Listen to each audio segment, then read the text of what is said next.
चराग भारी है, मेरे सीने की आग भारी है। मोदी जी आपकी हुकूमत पर, अगर सच्चा मिसरा हो तो हाथ उठे आपका। मोदी जी आपकी हुकूमत पर एक शाहीन बाग भारी है, एक शाहीन बाग भारी है। दोस्तों आज सुनने वाले हैं इमरान प्रतापगढ़ी का CAA और NRC जब मोदी सरकार कानून लेकर के आई थी तो उसी पे जो है क्या नाम है इमरान प्रतापगढ़ी सर का नज़म सुनने वाले हैं। तो आप लोग भी जो है क्या नाम है इस वीडियो को शुरू से लास्ट तक जरूर देखें। अस्सलाम वालेकुम वरहमतुल्लाहि वबरकातुहू। क्या हाल चाल है, उम्मीद करता हूँ खैरियत से होंगे। आप सभी लोगों का एक और न्यू वीडियो में खुशामदीद। चैनल पर पहली बार आए तो प्लीज़ चैनल को सब्सक्राइब करके बेल आइकन प्रेस कर लें ताकि आने वाली हर वीडियो का नोटिफिकेशन आप लोग के मोबाइल पर पहुंचता रहे। मैं सलाम करता हूं उन माँ और बहनों को जो 2 और 3 टेम्परेचर में बैठ करके जो है क्या नाम है NRC का और CAA का जो है क्या नाम है एहतजाज कर रही थी। तो आप लोग भी जो है क्या नाम है ठीक है ना इस वीडियो को शुरू से लास्ट तक जरूर देखें। काफ़ी इंटरेस्टिंग वीडियो है। चलते हैं पहले इमरान सर जी को सुन लेते हैं, गुफ्तगू बरकरार रहेगी। हालांकि CAA और NRC का मामला तो इतना आसान है कि उसे आजकल बच्चे भी समझ रहे हैं। एक बच्चे ने मुझसे कहा, मैंने वो CAA और NRC के एक जुलूस में नारे लगा रहा था। मैंने उससे पूछा कि बेटा तुम्हारी क्या समझ में आ रहा है, ये CAA क्या है, NRC क्या है? तो उसने कहा CAA ये ऐसे समझ लीजिए जैसे किसी दूसरे के बच्चे को गोद ले लेना। और मैंने कहा बेटा NRC का क्या मतलब है? बोले NRC का मतलब ये है कि जैसे अपने बच्चे को लात मार के घर से बाहर निकाल देना। तो आजकल बच्चे भी समझ रहे हैं। अब मैं आपसे उस शख्सियत की मुलाकात कराने जा रहा हूं। जी जी, ये जो एहतजाजी मुशायरा आपके लिए सजाया गया, इसमें जाहिर है कि आपके जज्बात और एहसासात की तर्जुमानी हुई। पूरी जिंदादिली के साथ तमाम शायर और कवियों ने आपके जज्बात को शायरी बनाकर आपके बीच पेश किया। मैं यहाँ अब उस शायर से आपकी मुलाकात कराने जा रहा हूँ जो पिछले 45 दिन से एक भी दिन अपने बिस्तर पर नहीं सोया। वो शायर जिसने रोज किसी न किसी शहर के प्रोटेस्ट में आपकी आवाज बनकर आपके जज्बात की तर्जुमानी की। और एक बात अगर मेरी तवज्जो के साथ सुन लें, एक बात मैं आपको तवज्जो के साथ बताना चाहता हूं।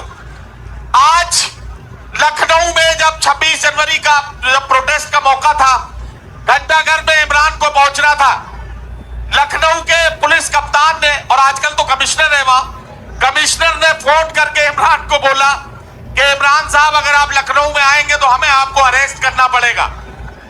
इमरान उसके बावजूद लखनऊ में पहुंचे और आज लखनऊ में घंटाघर के मैदान में 2 लाख से ज्यादा लोगों ने जमा होकर उस जालिम हुकूमत के खिलाफ आवाज उठाई। तो आइए इमरान से समझते हैं।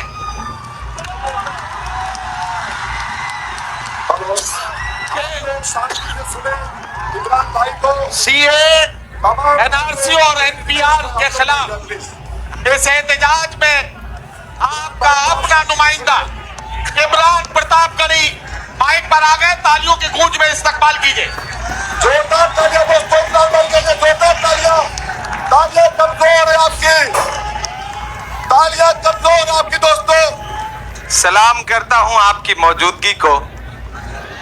आज लखनऊ में, कल शाम लखनऊ में पुलिस ने हमारी माओं पर, बहनों पर जब जुल्म किया तो मैंने ऐलान किया कि मैं कल लखनऊ आ रहा हूं, यानी कि आज 26 जनवरी को। मुझसे कहा गया कि इमरान अगर लखनऊ आओगे तो अरेस्ट कर लिया जाएगा। मैंने कहा अगर आप अरेस्ट करोगे तो आज की रात मुंब्रा में 1 लाख आदमी मेरे लिए सड़क पर उतर आएगा। आप मुझे अरेस्ट नहीं कर सकते हैं। और मैं हो करके आ रहा हूं। आज जो हुजूम उमड़ा था, आज जो इंकलाब वहां बरपा था, मेरे भाई आज मैं आपसे शायरी सुना करके गुफ्तगू करने नहीं आया हूं। शमीम भाई आ जाए, कोई नहीं आएगा, सारे लोग पीछे रहे। कोई नहीं आएगा, कोई नहीं आएगा। शमीम भाई आ जाए, कोई नहीं आएगा। शमीम भाई आ जाए, आ जाए। मेरे भाई आज मेरा मकसद आपको शायरी सुनाना नहीं है।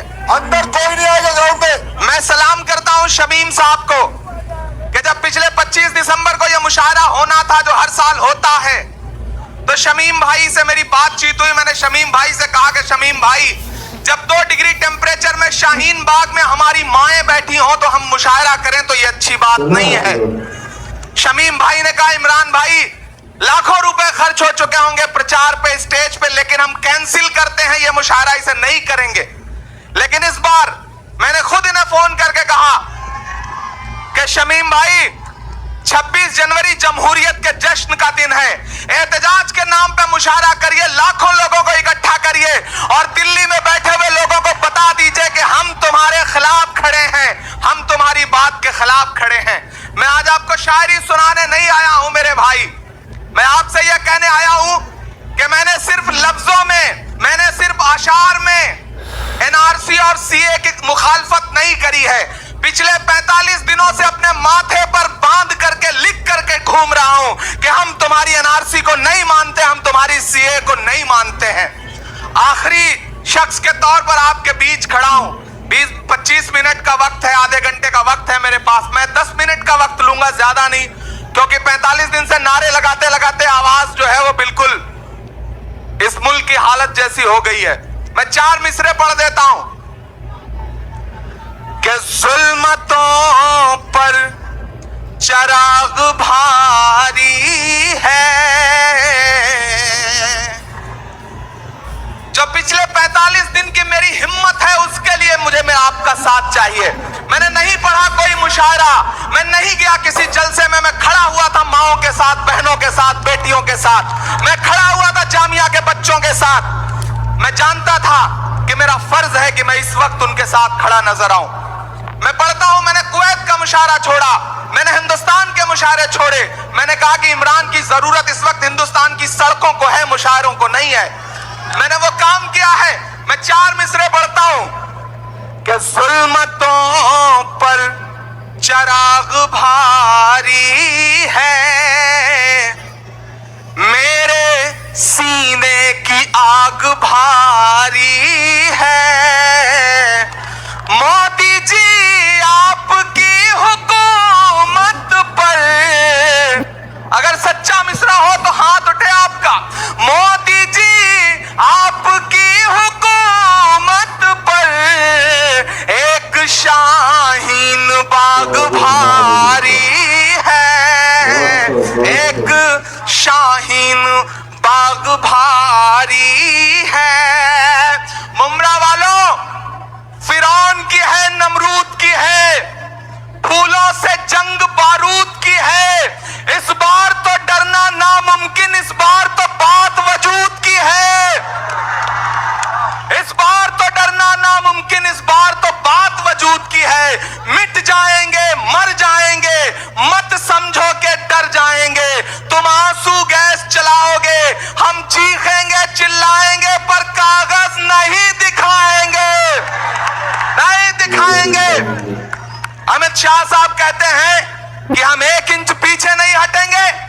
मैं मुमरा में खड़ा होकर कह रहा हूं कि अमित शाह साहब, अगर आप 1 इंच पीछे नहीं हटेंगे तो हम आधा इंच पीछे नहीं हटेंगे। इस बार हम आधा इंच पीछे नहीं हटेंगे।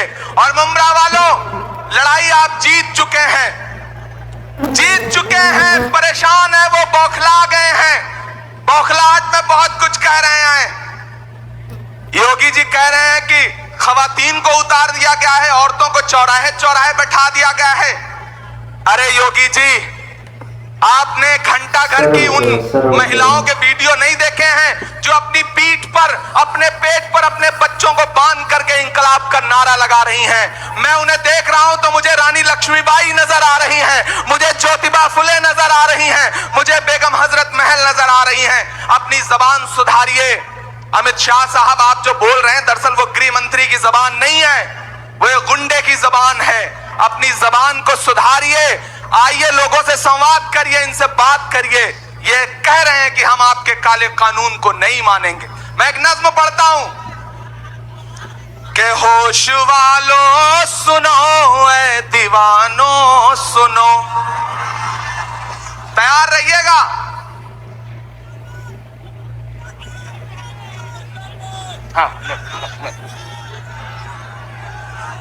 होश वालों सुनो, ए दीवानों सुनो, और सारे सियासी घरानों सुनो, जो बचा ना सके अपनी आवाम को, ऐसे बेबस सभी हुक्मरानों सुनो, कि सिर्फ मसले नहीं मजहबो दीन के, ये लड़ाई मजहब की नहीं है। मेरठ के एसपी साहब कह रहे थे कि हम पाकिस्तान चले जाओ, हम गली ठीक कर देंगे। अरे एसपी साहब पगला गए हैं का? कि आवाम इसीलिए तो सड़क पे उतर आई है कि ये पाकिस्तान नहीं जाएगी, यही तो नारा लगा रही है, और आप कह रहे हैं कि पाकिस्तान चले जाओ। सिर्फ मसले नहीं मजहबो दीन के, तुम तो कातिल हो भारत के आईन के, तुझसे जमहूरियत के गुनहगार को, मेरे साथ गाइएगा अगला जो मिसरा आएगा, तुझसे जमहूरियत के गुनहगार को, तेरी सरकार को, तेरे दरबार को मैं नहीं मानता, मैं नहीं मानता, मैं नहीं मानता, मैं नहीं मानता। मेरी अकेले की आवाज से काम नहीं चलेगा। यहां मौजूद एक एक शख्स कहेगा कि मैं नहीं मानता। जब मैं नहीं मानता आएगा तो आपको भी बुलंद आवाज में मेरे साथ गाना पड़ेगा कि सिर्फ मसले नहीं मजहबो दीन के, तुम तो कातिल हो भारत के आईन के, तुझसे जमहूरियत के गुनहगार को, तेरी सरकार को, तेरे दरबार को मैं नहीं मानता, मैं नहीं मानता, मैं नहीं मानता, मैं नहीं मानता। के ख्वाब तू देखने लग गया कौन से, तेरी ख्वाहिश है अब सब रहे मौन से, बात इतनी सी है कोई समझाइए, हमने झेले हैं दुनिया में फिरौन से। आधार कार्ड मांगेंगे, पैन कार्ड मांगेंगे। मैं तो ऐलान उनकी छाती पे खड़े होकर दिल्ली में कह रहा हूं कि अगर आपको हमारा आधार कार्ड चाहिए तो जाइए आगरा, देखिए ताजमहल, वो है हमारा आधार कार्ड। आपको हमारा पैन कार्ड देखना है तो जहां आप रहते हैं वहां से 2.5 किलोमीटर दूर खड़ा है कुतुब मीनार, वो है हमारा पैन कार्ड। अगर आपको जानना है हमारा बर्थ सर्टिफिकेट चाहिए, जाइए, लाल किला खड़ा है, वो है हमारा बर्थ सर्टिफिकेट। और अगले मिसरे पे, अगली बात पे आपकी तालियां बजेंगी। वो कहते हैं कि बर्थ प्लेस बताओ, कहां पैदा हुए थे ये बताओ। नरेंद्र मोदी साहब, अमित शाह साहब, जहां आप रहते हैं वहां से 1.5 किलोमीटर की दूरी पर अब भी मौजूद है जामा मस्जिद की सीढ़ियां, वो है हमारा बर्थ प्लेस, वो है हमारा बर्थ प्लेस। जाइए वहां देख लीजिए। इस बार हम डरेंगे नहीं, हम डरने के इरादे से नहीं हैं मैदान में। हमारी माएं बैठी हैं, हमारी बहनें बैठी हैं 2.5 डिग्री टेम्परेचर में, 3 डिग्री टेम्परेचर में। 90 साल की अस्मा खातून शाहीन बाग में मैं खड़ा रहा हूं उनके साथ कई बार। मैंने देखा है जामिया में निहत्ती बच्चियों पे बरसती हुई लाठियां। मेरा ज़मीर कहता है कि इमरान, ये वक्त, मैं आपको बताऊं ये आंदोलन इतना बड़ा कैसे बन गया। जिस दिन जामिया का ये मसला हुआ था, बच्चियों पे लाठियां बरसी थी, मैं एम्स जा रहा था एक बच्चे को देखने के लिए, फहद चौधरी को देखने के लिए। मेरी अम्मी का मुझे फोन आया, गांव की सीधी सादी अम्मी है। उन्होंने मुझसे कहा कहां हो, मैंने कहा दिल्ली में हूं। उन्होंने कहा अगर खून ठंडा ना हुआ हो तो जाओ जामिया के बच्चों के साथ खड़े हो जाओ, ये वक्त घर में बैठने का नहीं है।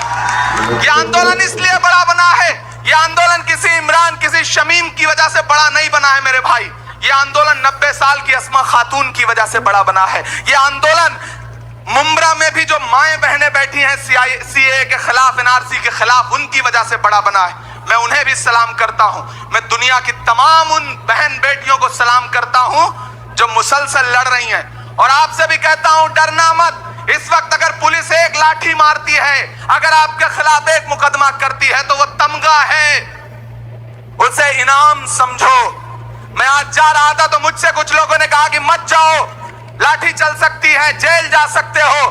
मैंने कहा अगर मेरे ऊपर लाठी चले और मेरे बदन से खून टपके तो शायद वो इंकलाब की बुनियाद बने। मैं जाऊंगा, मैं खड़ा हूं अपनी आखिरी सांस तक। इस बार पीछे नहीं हटेंगे हम। और आपसे भी कहता हूं, डरना मत।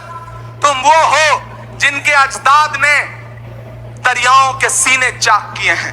तुम वो हो जिनके बुजुर्गों ने, जिनके अजदाद ने, जिनके पुरखों ने पहाड़ों के सीने चाक किए हैं। तुम वो हो जिनके बुजुर्गों ने अंग्रेजों के छक्के छुड़ा के उन्हें वापस भेज दिया। अरे तुम वो हो जिनके पुरखों के घोड़ों की टापों ने दुनिया नापी है। तुम तब नहीं डरे जब 72 थे, तुम तब नहीं डरे जब 313 थे। आज क्यों डरते हो? आज पूरा हिंदुस्तान तुम्हारे साथ खड़ा है। डरना मत। ये लड़ाई इस बार डरने की नहीं है मेरे भाई। मैं इसलिए आपके बीच में यही कहने आया हूं। ये जो सामने तिरंगा लहरा रहा है, अमित शाह साहब आप कहते हैं, मैं एक दिन दरभंगा था, कम से कम 70 से 80 हजार की भीड़ थी। मुझसे 40 किलोमीटर दूर वैशाली में अमित शाह साहब थे, 4000 की भीड़ थी। और वो वहां कह रहे थे कि हम 1 इंच पीछे नहीं हटेंगे। मैं वहां खड़ा होकर कह रहा था कि पीछे तो हटना पड़ेगा, पीछे तो हटना पड़ेगा। आप इसलिए नहीं हटना चाहते 1 इंच क्योंकि पीछे अर्थव्यवस्था जो बर्बाद हुई है उसकी खाई है। आप कहते हैं कि मुसलमानों को नागरिकता नहीं देंगे।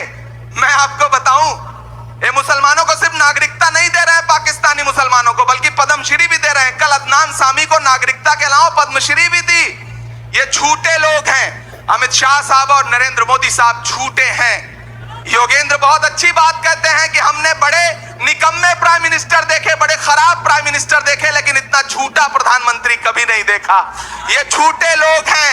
इसलिए मैं ऐलान कह रहा हूं, मैं नहीं मानता, मैं नहीं मानता कि ऐ हुकूमत तेरी साजिशें हर तरफ, हम मिटे बस यही ख्वाहिशें हर तरफ।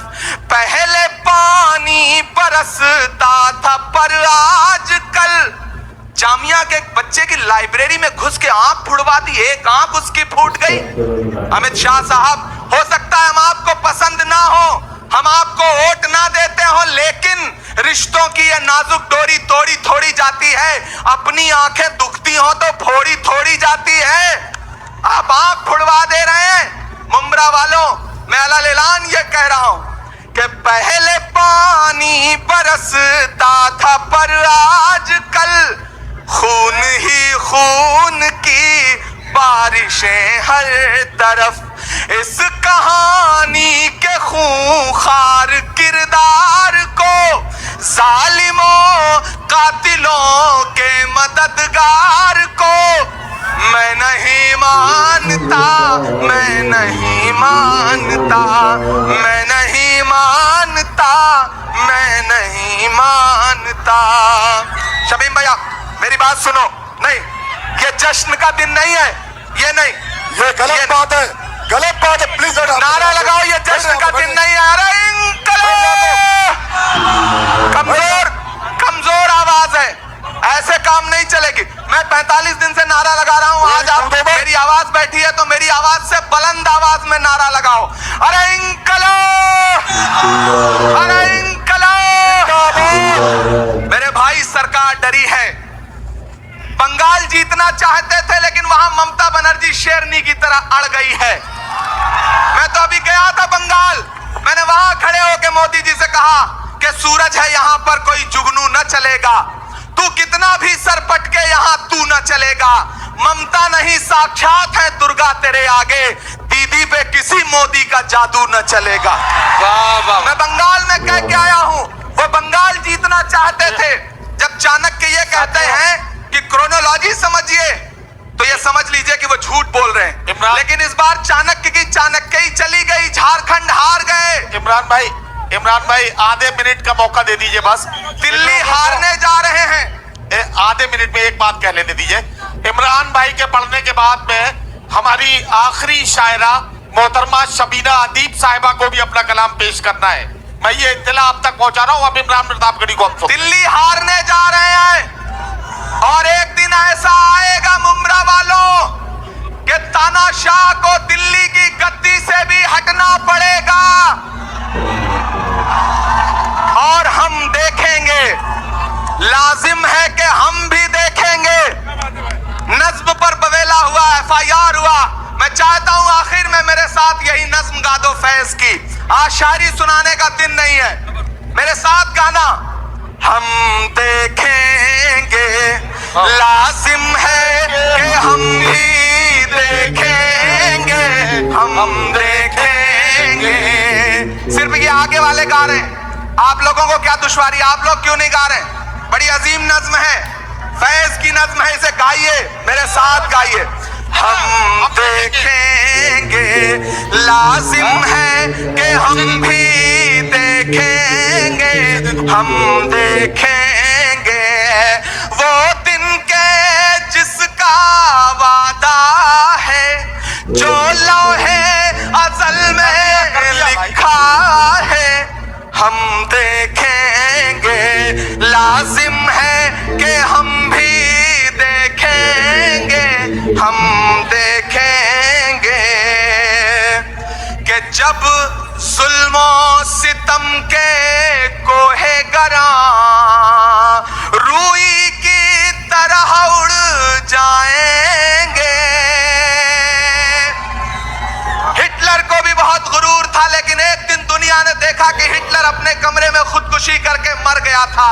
तानाशाहों के अंजाम यही हुआ करते हैं, यही होगा और हम देखेंगे। मैं पढ़ता हूं कि जब जुल्मो सितम के कोहे गरा रूई की तरह उड़ जाएंगे, हम महकूमों के पांव तले जब धरती धड़ धड़ धड़केगी और अहले हकम के सरू पर जब बिजली कड़कड़ कड़केगी, हम देखेंगे, लाजिम है कि हम भी देखेंगे, हम देखेंगे कि जब अर्ज़े, आखिरी मिसरे है, जब अर्ज़े खुदा के काबे से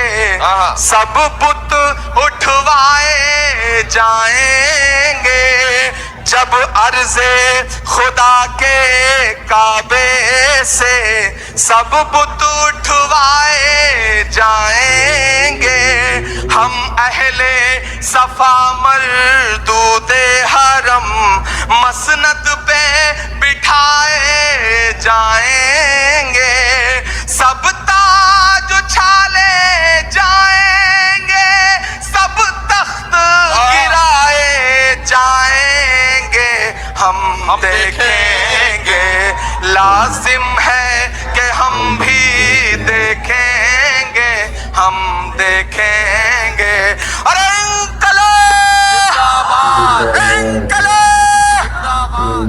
दोस्तों, आप लोग को वीडियो कैसी लगी नीचे कमेंट बॉक्स में अपनी राय जरूर दें और चैनल को अभी तक सब्सक्राइब नहीं किया है तो प्लीज़ चैनल को सब्सक्राइब करके बेल आइकन को प्रेस कर लें और नेक्स्ट वीडियो कौन सी टॉपिक पर आप लोग देखना चाहते हैं नीचे कमेंट करके ज़रूर बताएं। आप लोग मुझे इजाज़त दें, फिर मिलते हैं किसी नेक्स्ट वीडियो में। अल्लाह हाफिज।